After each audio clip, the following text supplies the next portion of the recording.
C'est l'un des mots dont on entend souvent dire qu'il mine l'économie française, le manque d'attractivité. Eh bien, ce diagnostic n'est pas toujours partagé hors de nos frontières. Le PDG américain d'un des plus grands groupes mondiaux vient d'annoncer des investissements massifs en France. Laurent Delsol, Cherif Souari et Hélène Massiot nous expliquent ce qui l'a motivé. Je pense que c'est une chance pour la France de devenir leader dans le domaine numérique. Je parie sur la France et je suis vraiment confiant. Cet homme est le PDG de la société américaine Cisco, le numéro 1 mondial des équipements pour le web. Un milliardaire, une star dans l'univers d'Internet. Il va investir au minimum 100 millions de dollars dans les startups françaises, ces jeunes entreprises spécialisées dans le numérique. En 5 ans, la France est devenue une référence internationale.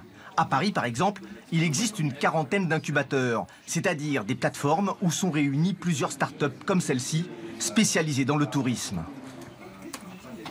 Déjà, on est ici, on est incubé dans le premier incubateur pour le tourisme au monde. S'il y a ça, ça veut dire quand même qu'on est en avance sur les autres, le premier incubateur au monde.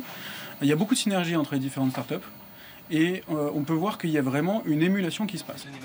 Ce sont des accélérateurs pour jeunes entrepreneurs. C'est la clé de la réussite. Ils sont encadrés et mis en contact avec des grands groupes industriels. C'est vrai qu'on a un suivi régulier avec les chefs de projet qui font un point sur notre activité, qui nous aident éventuellement aussi à nous mettre en contact avec les bonnes personnes via leur réseau pour développer notre activité. Si on n'était pas dans une structure comme ici, on aurait mis sans doute 2 ou 3 fois plus de temps pour atteindre les mêmes objectifs. Depuis 2007, la mairie de Paris a investi 1 milliard d'euros pour développer ce marché de l'innovation.